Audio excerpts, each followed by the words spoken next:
রব্বুল আলামিনের এত এত গুণ, তার এত দয়া, এত ক্ষমা, তিনি এটা যখন একজন বান্দার ভেতরে প্রবেশ করবে তখন আল্লাহর প্রতি তার সুধারণা বেড়ে যাবে।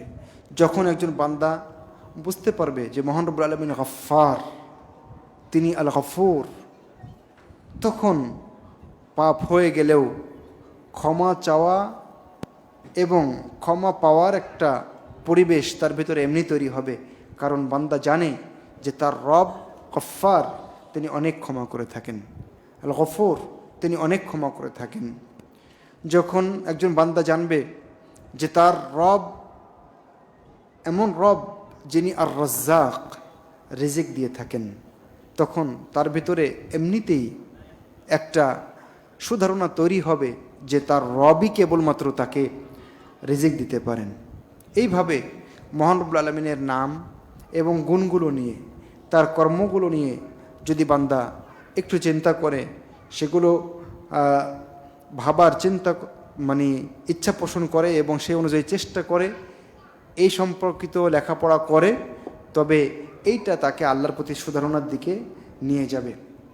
আরেকটা পয়েন্ট এখানে আমাদেরকে আল্লাহর প্রতি সুধারণার দিকে নিয়ে যেতে পারে, সেটি হচ্ছে যে আমাদের যে আল্লাহ, তার যে রহমত কত প্রশস্ত, তিনি যে কত বেশি রহম বান্দার প্রতি করতে পারেন, এইটা যদি আমরা একটু চিন্তা করি তাহলে আল্লাহর প্রতি সুধারণা আমাদের বেড়ে যাবে। একটি আয়াত সূরা আহজাবে যেখানে মহান রব্বুল আলামিন বলেছেন, দেখেন, ওয়াকানা বিল মুমিনিনা রহিমা, তিনি মুমিনদের প্রতি অতীব দয়ালু, অতীব দয়াশীল।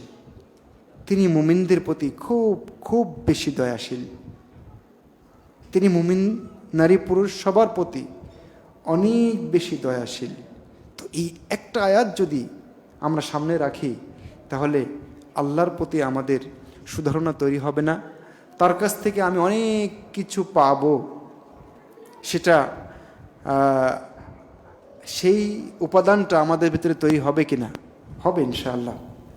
আল্লাহ বলেছেন না, কুল ইয়া ইবাদিয়াল্লাযীনা আসরাফু আলা আনফুসিহিম লা তাকনাতু মির রাহমাতিল্লাহ ইন্নাল্লাহা ইয়াগফিরুয যুনুবা জামিআ ইন্নাহু হুয়াল গফুরুর রহিম। আল্লাহ যারা সীমা লঙ্ঘন করেছে নিজেদের উপরে, তাদেরকে ডাক দিয়ে বলছেন যে লা তাকনাতু মির রাহমাতিল্লাহ, আল্লাহর রহমত থেকে তোমরা নিরাশ হইও না, তিনি সব গুনাহ ক্ষমা করে দেন। ইন্নাহু হুয়াল গফুরুর রহিম, তিনি পরম ক্ষমাশীল, অতিশয় দয়ালু। তো এইটা যদি একজন বান্দা চিন্তা করে তাহলে আল্লাহর প্রতি তার সুধারণা তৈরি হবে কিনা?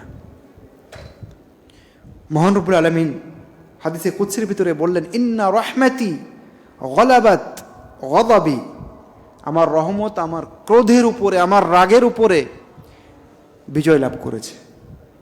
তো বান্দার ভিতরে যখন এটা আসবে তখন এমনিতেই আল্লাহর প্রতি সুধারণা ইনশাআল্লাহ তৈরি হয়ে যাবে। সেজন্য এটা একটা গুরুত্বপূর্ণ পয়েন্ট যে আল্লাহ অনেক বেশি দয়ালু, রহমান, রহিম, তিনি রহমত করেন, তিনি রহম বর্ষণ করেন, অনুগ্রহ করেন, দয়া করেন। এই জিনিসটা আমরা বেশি বেশি করে মাথায় নিয়ে আসার চেষ্টা করব। আপনি জানেন, একজন যুদ্ধবন্দী নারী তার কোলের শিশুটাকে হারিয়েছিলেন, পাচ্ছিলেন না। তিনি কতটা বিচলিত হয়েছিলেন।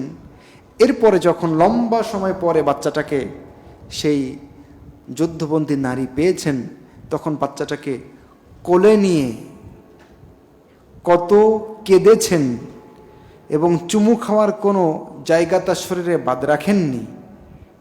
এত অনুগ্রহ এবং দয়া দেখাচ্ছিলেন।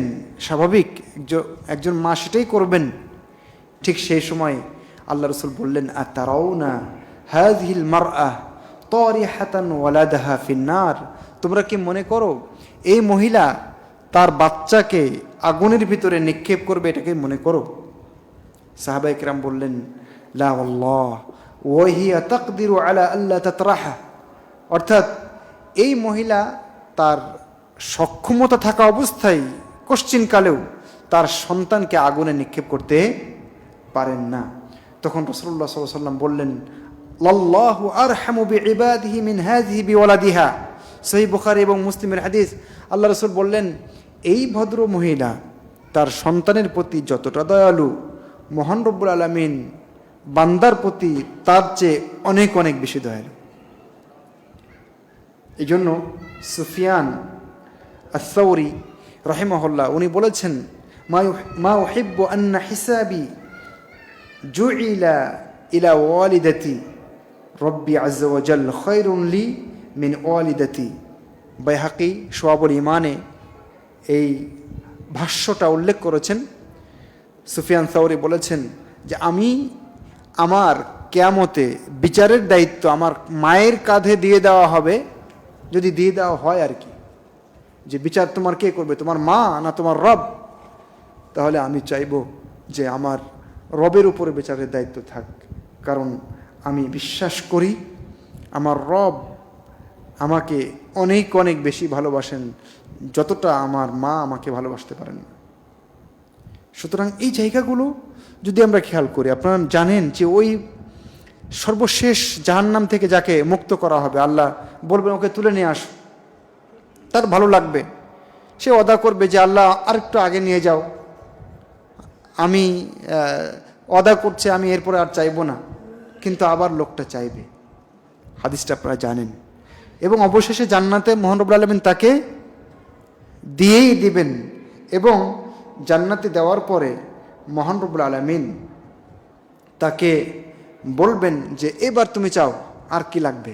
মানে ঠেলতে ঠেলতে ঠেলতে ঠেলতে আল্লাহ কত দয়ালু যে তাকে জান্নাতে প্রবেশ করাবেন এবং তাকে বলবেন তামান্না, এখন চাও দেখি কি চাও।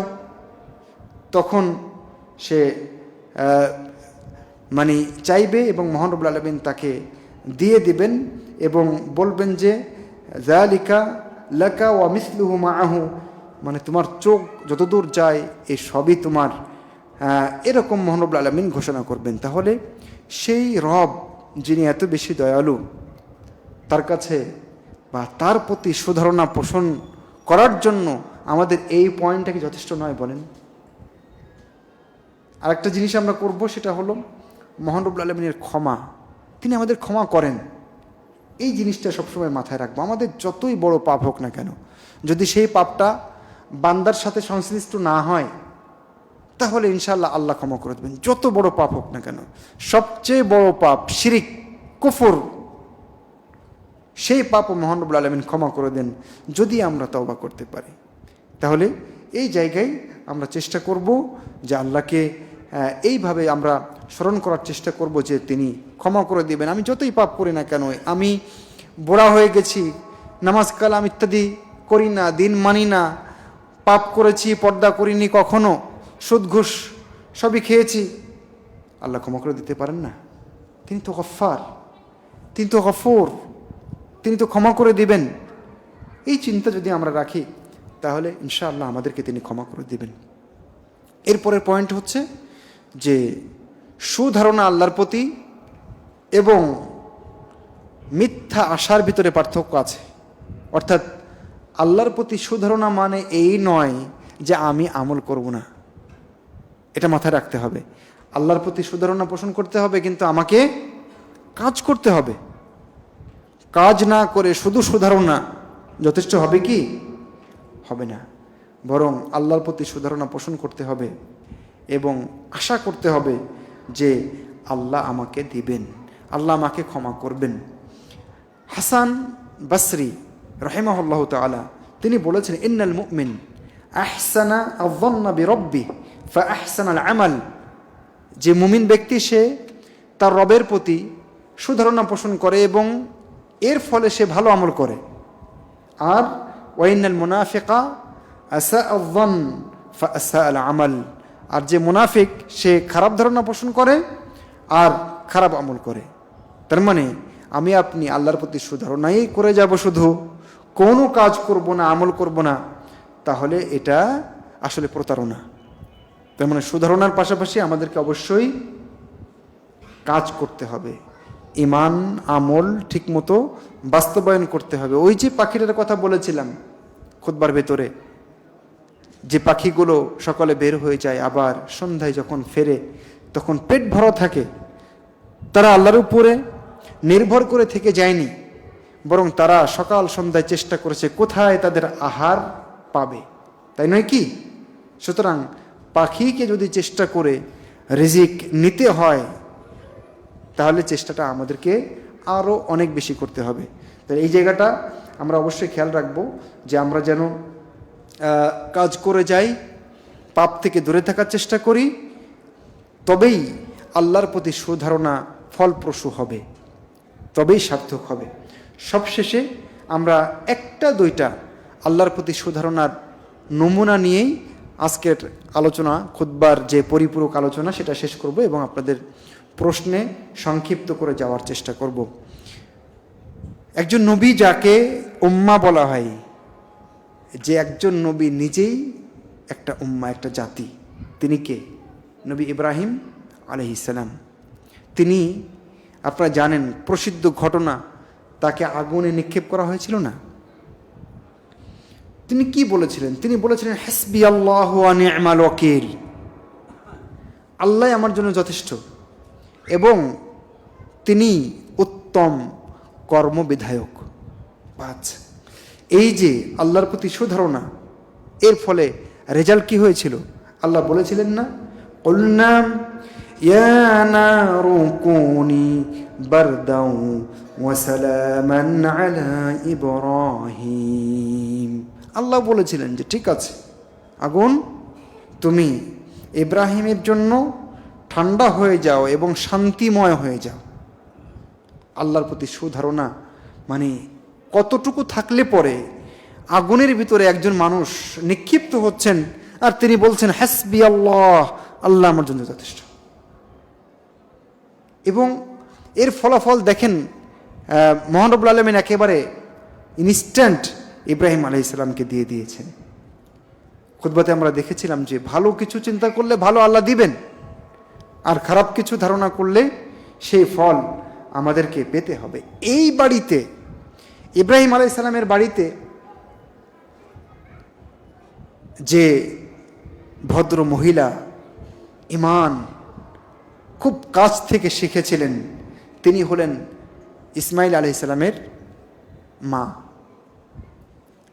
হাজেরা, যাকে আমরা বলি হাজার, আরবিতে বলা হয়েছে, তার নামটা এভাবে এসছে। তো আপনারা এই ঘটনাটা সবাই জানেন। মক্কাতে আল্লাহর নির্দেশে যখন ইব্রাহিম আলাইহিস সালাম তার স্ত্রী হাজেরা এবং শিশুপুত্র ইসমাইলকে সামান্য একটু পানি আর খাবার দিয়ে রেখে চলে আসছিলেন, তখন ইসমাইল আলাইহিস সালামের মা এগিয়ে গিয়ে স্বামীর পেছনে পেছনে গিয়ে বারবার জিজ্ঞেস করার চেষ্টা করছেন এবং বলছেন আইনা তাযহাবু ওয়া তাতরুকুনা বিহাযাল ওয়াদি আল্লাযী লাইসা ফীহি ইনসুন ওয়ালা শাই। আপনি কোথায় যাচ্ছেন? আমাদের এই উপত্যকায় রেখে, যেখানে না আছে কোনো মানুষ, না আছে কোনো কিছু, এই জায়গায় রেখে আপনি কোথায় যাচ্ছেন? ইব্রাহিম আলাইহিস সালাম বারবার এই প্রশ্ন শুনছেন, কোনো উত্তর দিচ্ছেন না। তিনি ওনার মতো হেঁটে যাচ্ছেন, কারণ এই নির্দেশ যে মহান রব্বুল আলামিনের, তার সুধারণা আছে যা তার পরিবার ধ্বংস হবে না, নষ্ট হবে না, ক্ষতিগ্রস্ত হবে না, আল্লাহ দেখবেন। এই জন্য তিনি হেঁটেই চলে যাচ্ছেন। কিন্তু ইসমাইল আলাইহিস সালামের মা জবাব না পেয়ে তিনি বলছেন যে আল্লাহুল্লাযী আমারাকা বিহাযা, ঠিক আছে উত্তর দেন না দেন যায় আসে না, আপনি বলুন যে আল্লাহ কি আপনাকে এই আদেশ করেছেন, আল্লাহ কি আপনাকে এই নির্দেশ দিয়েছেন, এটা শুধু বলুন। তখন ইব্রাহিম আলাইহিস সালাম বললেন নাম, হ্যাঁ আল্লাহ এই নির্দেশ দিয়েছেন। তখন উম্মু ইসমাইল কি বললেন? বললেন ইযান লা ইউদাইয়ুনা সুম্মা রাজাআত। তখন বললেন ঠিক আছে, তাহলে অবশ্যই আল্লাহ কখনোই আমাদেরকে ধ্বংস করবেন না, ক্ষতিগ্রস্ত করবেন না, এই বলে ফিরে আসলেন। আল্লাহর প্রতি সুধারণা কতটুকু থাকলে একজন মহিলা, যেখানে মানুষ নাই, জন নাই, ঘর নাই, বাড়ি নাই, কিচ্ছু নাই, মরুভূমি, সেই জায়গায় ঠিক এরকম ভূমিকা রাখতে পারেন। শেষ করব, মূসা আলাইহিস সালাম যখন তিনি এবং তার সাথে যারা ঈমান এনেছিলেন তাদেরকে যখন এবার ফিরআউনের দলবল ধাওয়া করল এবং ধাওয়া খেয়ে যখন পানির নিকটে পার হওয়ার উপায় নাই, এরকম জায়গায় পিছনে শত্রু, সামনে পানি, কঠিন একটা অবস্থা, সেই জায়গায় ক্বালা আসহাবু মূসা ইন্না লামুদরাকুন, মূসা আলাইহিস সালামের যারা সঙ্গী সাথী মুমিন ছিলেন তারা বললেন, আমরা তো এবার ধরা পড়েই গেলাম, এখন কি হবে? তখন মূসা আলাইহিস সালাম বলেছিলেন, কাল্লা ইন্না মাইয়া রাব্বী সায়াহদিন, কোশ্চেন কালেও না, আমার সাথে আমার রব আছেন, তিনি আমাকে পথ দেখাবেন। চিন্তা করতে পেরেছেন আল্লাহর প্রতি সুধারণা কোন লেভেলে থাকলে পরে একজন মানুষ এই রকম জায়গায় এমন সুধারণা পোষণ করতে পারেন। এবং ফলাফলও তিনি পেয়ে গিয়েছিলেন। আল্লাহর সাথে সাথে বলেছিলেন, লাঠি মারো, ব্যবস্থা আমি করছি। পরিষ্কার রাস্তা হয়ে গেল, তারা পার হয়ে গেলেন। সুবহানাল্লাহ। সুতরাং এরকম জায়গায় এই নমুনাগুলো আমাদেরকে বলে দেয় যে আমরাও জীবনের পরতে পরতে যখন বিভিন্ন সমস্যা, ঝামেলা, বিপদ আপদের মুখোমুখি হব, তখন আমরাও আল্লাহর প্রতি সুধারণা পোষণ করব, তার উপরে তাওয়াক্কুল করব, ইনশাআল্লাহ তিনি আমাদেরকে ধ্বংস করবেন না। নবী মুহাম্মদ সাল্লাল্লাহু আলাইহি সাল্লাম যখন হিজরত করে যাচ্ছিলেন, এর মধ্য দিয়ে আজকে আলোচনা শেষ করব, তখন আপনারা জানেন যে আবু বকর রাদিয়াল্লাহু তাআলা আনহু এবং তিনি যখন ওই সাউর পর্বতের গুহায় আশ্রয় নিয়েছিলেন, সেই সময় লোকজন পাহাড়ে কিন্তু উঠেই গিয়েছিল, কাফেররা, এবং গুহার সামনেও চলে গিয়েছিল। এরকম সময় একটু আবু বকর রাদিয়াল্লাহু তাআলা আনহু বিচলিত হয়েছিলেন না? উনি বলেছিলেন যে লাউ আন্না আহাদাহুম নাযারা তাহতা কদামাইহি লা আবসারানা, যদি ওদের কেউ তাদের নিজের পায়ের দিকে তাকায় না, আমাদেরকে দেখে ফেলবে। ঠিক সেই সময় মহান রব্বুল আলামিন তার রাসূলকে যে বাণীটি বলেছিলেন, যেটি আল্লাহ রসুল বলেছিলেন, সেই বাণীটি মহান রব্বুল আলামিন কোট করেছেন কোরআনে। তিনি বলেছিলেন, লা তাহজান ইন্নাল্লাহা মা'ানা, আপনি দুশ্চিন্তাগ্রস্ত হবেন না, আল্লাহ আমাদের সাথে আছেন। এইরকম জায়গায় শত্রু সামনে, গুহার সামনে, সেরকম জায়গায় আল্লাহর প্রতি কতখানি তাওয়াক্কুল, আস্থা, বিশ্বাস, সুধারণা থাকলে তিনি এই কথা বলতে পারেন যে মা যান্নুকা ইয়া আবা বকরিন বিসনাইন আল্লাহু সালিসুহুমা, আপনি দুইজন চিন্তা করছেন কেন? আমি আর আপনি দুইজন চিন্তা করছেন কেন?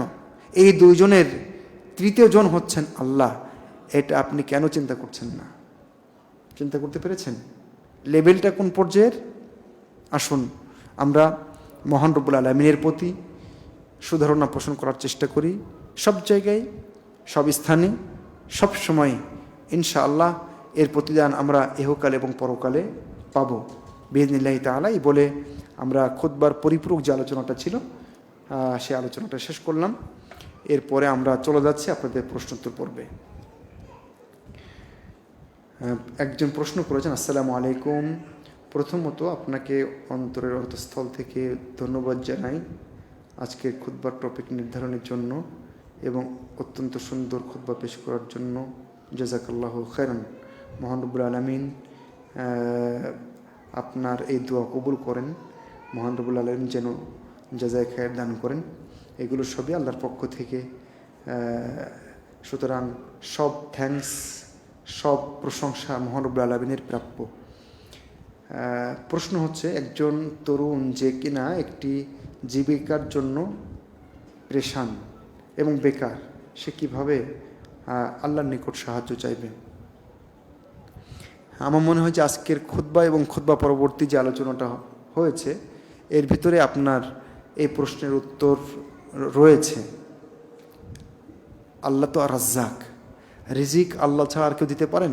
কেউ দিতে পারেন না, কারো ক্ষমতা নেই। আল্লাহ ছাড়া আর কেউ রিজিক দিতে পারবেন? ইন্নাল্লাহ হুয়া রাজ্জাক যুল কুওয়াতিল মাতিন, তাই না?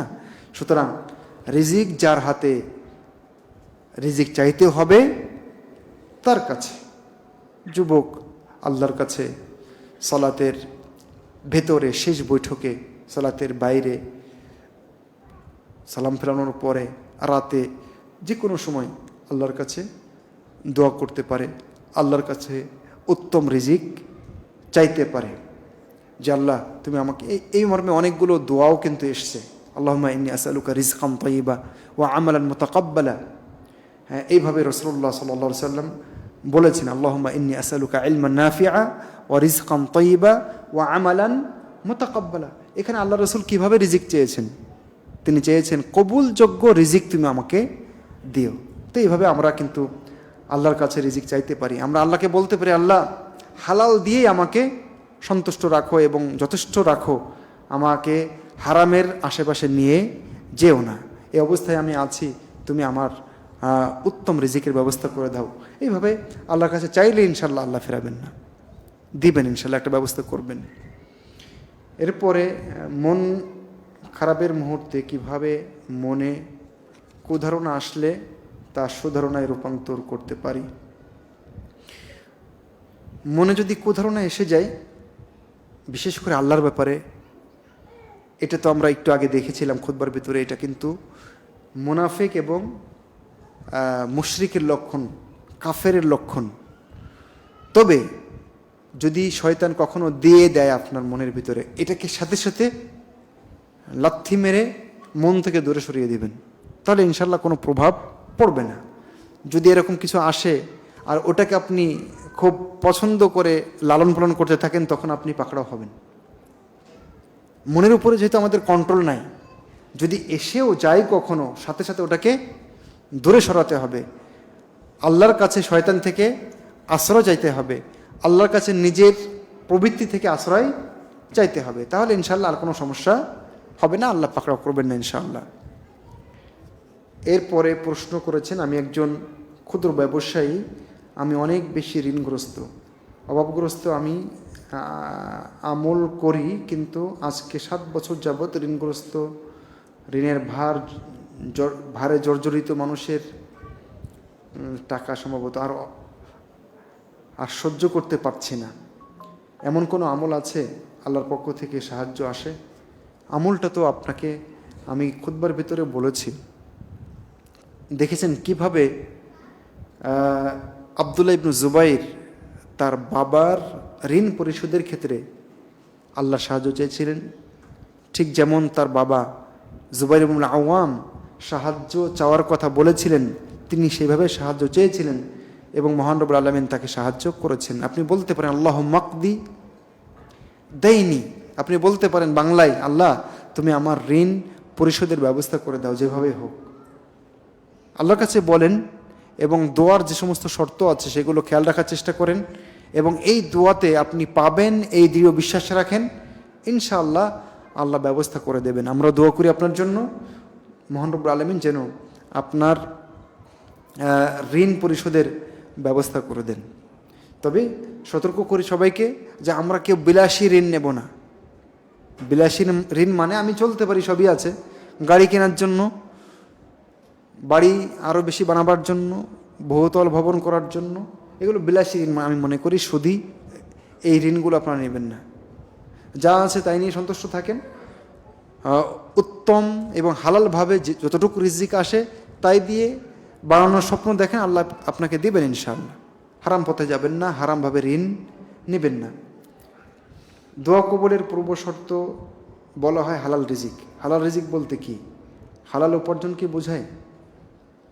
হালাল রিজিক বলতে হালাল উপার্জন, হালাল টাকা পয়সা, মাল, এটা 2 ধরনের হয়। একটা হলো ওই টাকাটাই বা ওই জিনিসটাই হারাম, সেটাও হারাম। যেমন শুকরের গোশত, ওই জিনিসটাই হারাম। আপনার কাছে হারাম টাকা আছে, ওই টাকাটা কিন্তু আসলে হারাম না, কিন্তু ওইটা যেহেতু হারাম উপায়ে আসছে সেজন্য এটা হারাম। তো হারাম বলতে আমরা বুঝি যে জিনিসগুলোকে মহান রব্বুল আলামিন হারাম করে দিয়েছেন এবং যে সমস্ত পদ্ধতিকে মহান রব্বুল আলামিন হারাম করে দিয়েছেন, এই দুইভাবে আমি অনেক সময় হারাম গ্রহণ করে থাকি, অনেক সময় হারাম জিনিসই খাচ্ছি। নেশাদার দ্রব্য নিজেই হারাম, তো ওটা হালাল টাকা দিয়ে কিনলেও হারাম। আর কিছু আছে যে মাধ্যম, উপার্জনের মাধ্যম বা পাওয়ার মাধ্যম, আপনার কাছে সেই মালটা আসার মাধ্যমটা ছিল হারাম, তাহলে সেটা হারাম। সুদের মাধ্যমে নিয়েছেন, ঘুষের মাধ্যমে নিয়েছেন, জোর করে কারো কাছ থেকে নিয়েছেন, কারো কাছ থেকে ফাঁকি দিয়ে নিয়েছেন, ছিনতাই করে নিয়েছেন।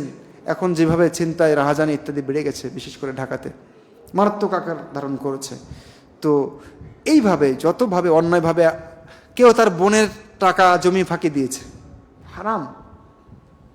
তার মানে ইসলাম যেভাবে আপনাকে বাতিল উপায় যেটা বলেছে এর বাইরে গিয়ে হালাল উপায়ে আপনাকে টাকাটা পেতে হবে এবং তা ভোগ করতে হবে, সেটাই হচ্ছে হালাল। এবং হালাল উপার্জন এটা গুরুত্বপূর্ণ আমাদের জন্য, ইবাদত কবুল হওয়ার জন্য। সম্মানিত শায়েখ, একজন সামর্থ্যবান অসুস্থ মহিলা হজ করতে পারবে কি?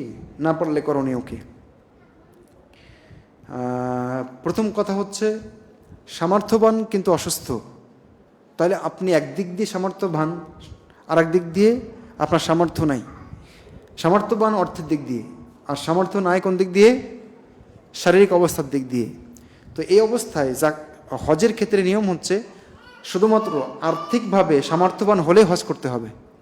যদি নিজে না পারেন তাহলে এমন কাউকে দিয়ে, বিশ্বস্ত কাউকে দিয়ে হজ করাতে হবে যিনি ইতিমধ্যে হজ করেছেন নিজের হজ, এরকম কোনো ব্যক্তিকে দিয়ে হজ করাতে হবে।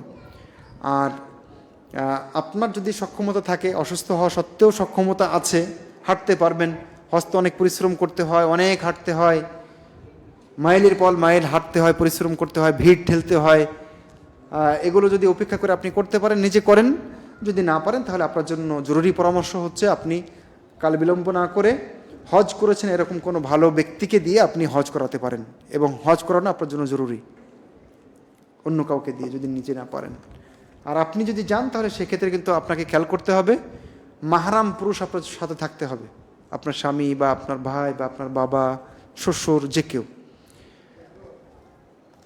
আরেকটা প্রশ্ন হচ্ছে, জাতীয় বিশ্ববিদ্যালয় বা এরকম কোনো এডুকেশন পরিবেশে পুরুষ হিসেবে বা মহিলা শিক্ষাদান করতে পারবেন, বিশেষ করে যদি কোরআন বা শরিয়া সম্পর্কিত কোনো বিষয়।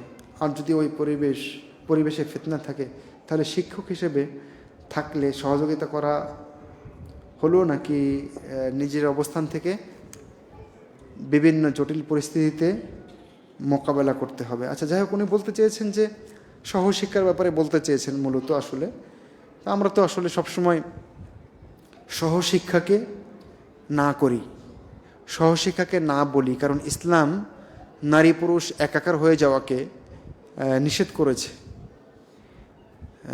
তবে যদি এরকম কোনো হয় যে আসলে নারী শিক্ষক নাই, ওই বিষয়ে পাঠদানের ব্যবস্থা নাই, বা ওরকম শক্তিশালী পর্যায়ে নাই, তাহলে সেক্ষেত্রে পুরুষরা শেখাতে পারেন, তবে অবশ্যই পর্দা মেনটেন করে শেখাতে হবে, যেন কোনোভাবেই নারী পুরুষ একাকার না হয়ে যায়, যেন কোনোভাবেই একজন আরেকজনের মধ্য দিয়ে ফিতনায় না পড়ে, না পুরুষ না শিক্ষার্থী মহিলা, কেউ যেন কারো কাছ থেকে ফিতনায় না পড়ে, এটা খেয়াল রাখতে হবে। এরকম পরিবেশ বজায় রেখে পাঠদান করা যেতে পারে। তবে আমরা সবসময় পরামর্শ দিই যে আমাদের নারীদের ব্যবস্থা আলাদা হোক, পুরুষদের ব্যবস্থা আলাদা হোক, সব জায়গায় আলাদা আছে। আপনি অশ্রমে যাবেন, সেখানে নারীদের আলাদা ব্যবস্থা নাই। ঢাকার বাসে উঠবেন, সামনে লেখা আছে না যে মহিলা ও প্রতিবন্ধীদের জন্য 9 সিট, লেখা আছে না? তো সব জায়গায় আছে। এডুকেশনে যখন আমরা বলি তখন বলে এই যে মৌলবিদের দিয়ে হবে না কিছু। আপনি তো সব জায়গায় রেখেছেন তাদের জন্য আলাদা পরিবেশ, তাই না? তাহলে এডুকেশনে কেন আপনি রাখতে পারবেন না? তো এটা আমার মনে হয় এখানে মনোযোগ আমাদের দেওয়া দরকার। বর্তমান সময়ে আপনারা দেখেছেন যে কত স্যার কর্তৃক কত ছাত্রী ধর্ষণের শিকার হচ্ছে না, অনেক জায়গায় হচ্ছে। তো নির্জনে যখনই স্যার থাকবেন আর একজন ছাত্রী থাকবে, সেখানে তৃতীয়জন শয়তান থাকে। সুতরাং এই বিষয়গুলো আমাদের খেয়াল রাখতে হবে। তো আমি যেভাবে বলেছি, যদি একান্তই এরকম কোনো পুরুষ শিক্ষক না, মহিলা শিক্ষক না থাকে বা শিক্ষিকা না থাকেন যিনি পারদর্শী, তাহলে সেক্ষেত্রে পুরুষ পারদর্শী কোনো শিক্ষককে দেওয়া যেতে পারে, তবে অবশ্যই পর্দা মেনটেন করতে হবে। মা আয়েশা রাদিয়াল্লাহু আনহার কাছ থেকে অনেক পুরুষ সাহাবী শিক্ষা নিয়েছেন, প্রশ্ন করেছেন, উত্তর নিয়েছেন পর্দা মেনটেন করেই, মিন ওরাইল হিজাব, পর্দার এপার থেকে ওপার থেকে নিয়েছেন। সেটা আমরা খেয়াল রাখার চেষ্টা করব। ইসলাম তো আমাদের জন্য সহজ করে দিয়েছে, আমরা এটাকে আসলে উল্টাপাল্টা করে জটিল করে নিয়েছি। আর শুধু দোষী হলো ইসলামকে, শুধু দোষ দেই হলো সেই বলি মধ্যযুগ বলে আমরা আসলে ইসলামের যে ইতিহাস, ঐতিহ্য, সংস্কৃতি, গৌরবময় সোনালী সেই দিনগুলোকে আমরা তুচ্ছ করার চেষ্টা করি, মুসলিমরাও। কারণ ওই মুশরিকদের ফাঁদে কিন্তু আমরা পা দিয়ে দিয়েছি আসলে। তো যাই হোক, আশা করি আপনার উত্তরটা আপনি পেয়েছেন। আসসালামু আলাইকুম। সম্মানিত শায়েখ, কতটুকু পড়া থাকলে বা শিক্ষা থাকলে কোরআনের শিক্ষক হওয়া যাবে মনে হয় এরকম?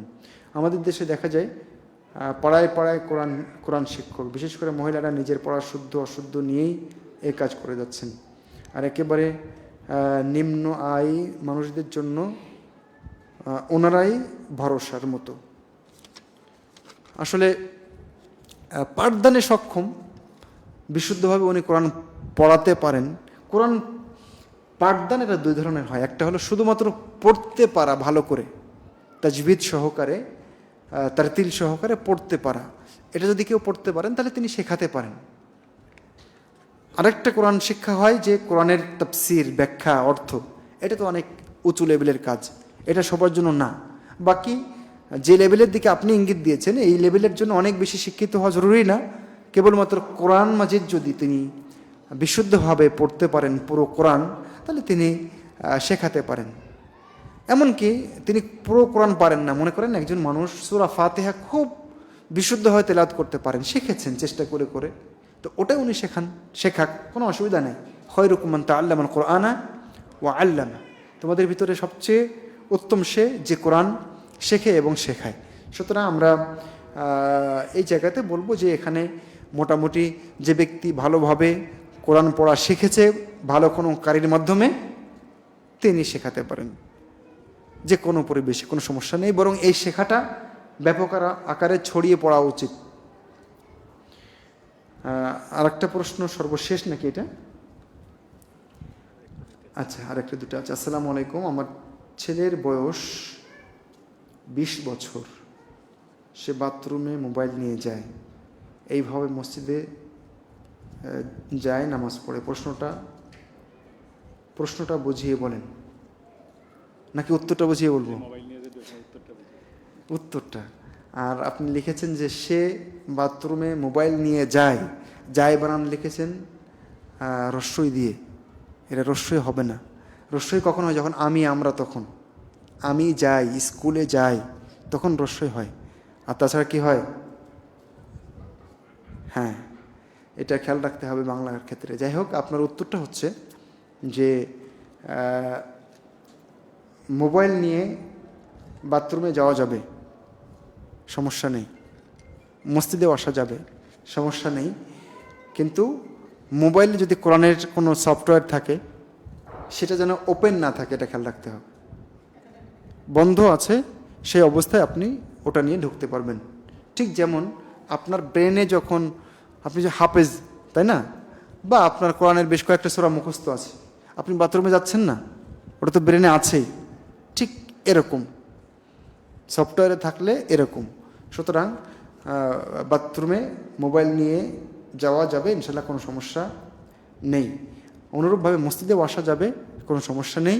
তবে বাথরুমের ক্ষেত্রে আমি আবার বলছি, খেয়াল রাখতে হবে যেন দোয়া, আল্লাহর নাম, কোনো আয়াত ইত্যাদি ওপেন না থাকে স্ক্রিনে, এটা খেয়াল রাখতে হবে।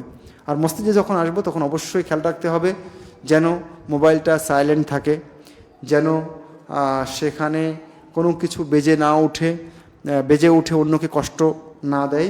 এই বিষয়গুলো খেয়াল রাখতে হবে। এমন কিছু যেন না ঘটে যেন আমার এবং অন্যের সালাতে মনোযোগ নষ্ট করে, এই টাইপের কোনো ঘটনা যেন না ঘটে, সেটা খেয়াল রাখতে হবে।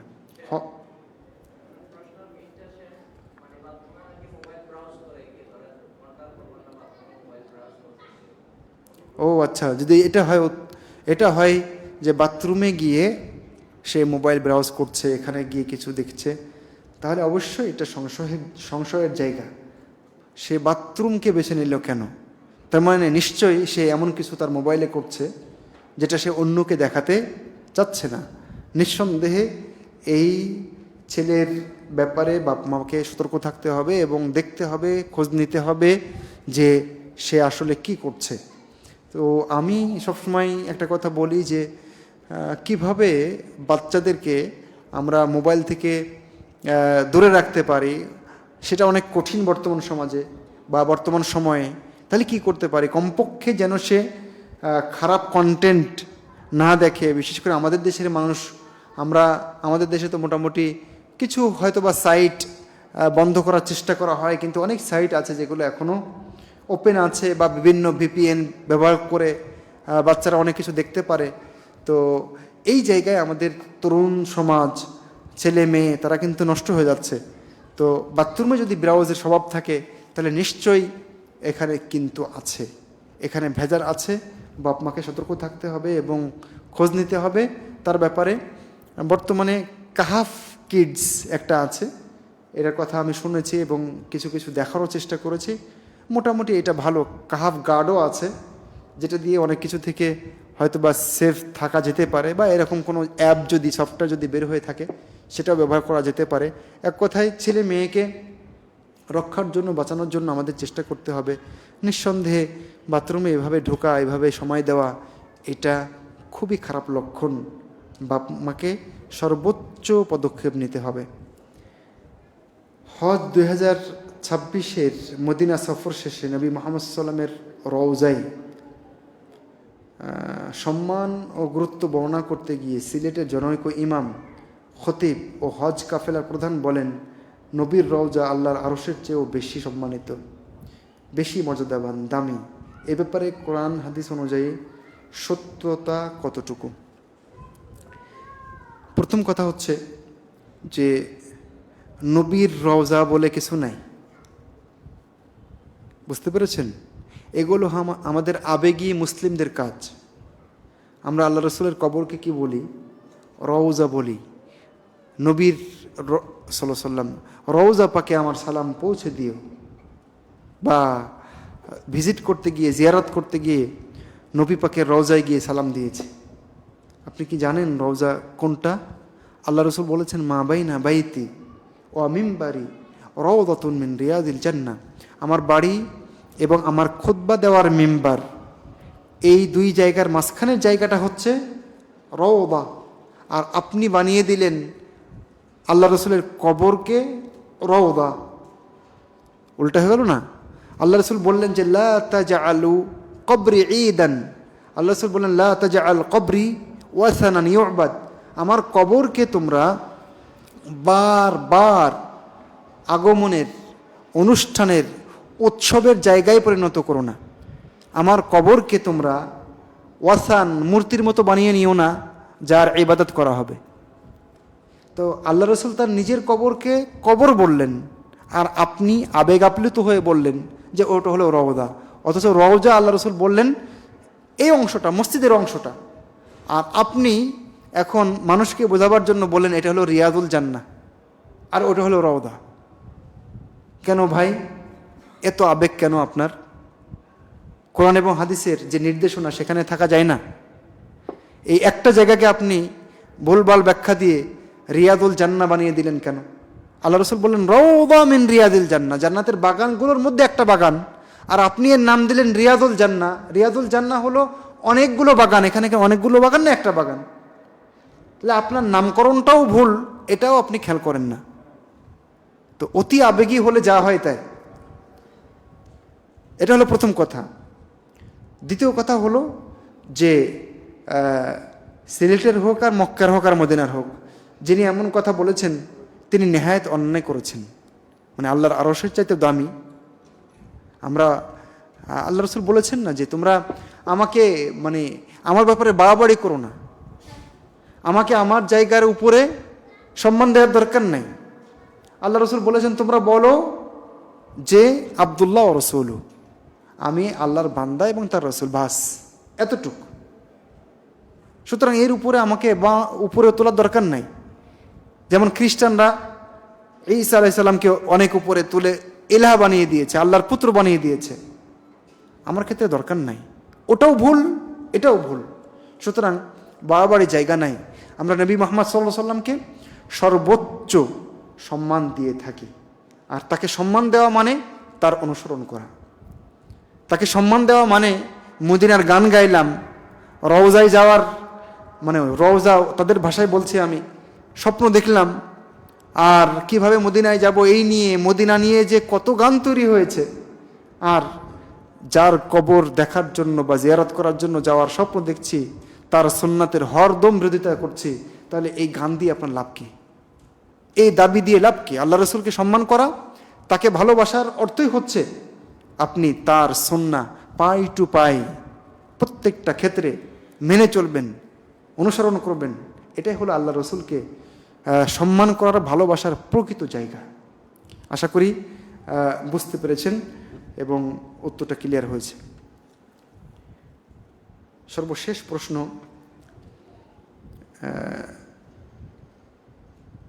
জানার অতীব আগ্রহ। ওলামায়ে কেরাম একজন বললেন, এক প্রশ্নের জবাবে শিশু বাচ্চারা মারা যাবার পর তাদের কোথায় রাখা হবে? তিনি বললেন আল্লাহ হাসরের মাঠে পরীক্ষা নেবেন, পরীক্ষায় পাশ হলে জান্নাতে যাবে, যারা ফেল করবে তারা দোজখে যাবে। এখন প্রশ্ন হলো, পরীক্ষার জায়গা তো হলো দুনিয়া, হাসরের মাঠ নয়, তাহলে কেন সেখানে পরীক্ষা নেওয়া হবে জানতে চাই।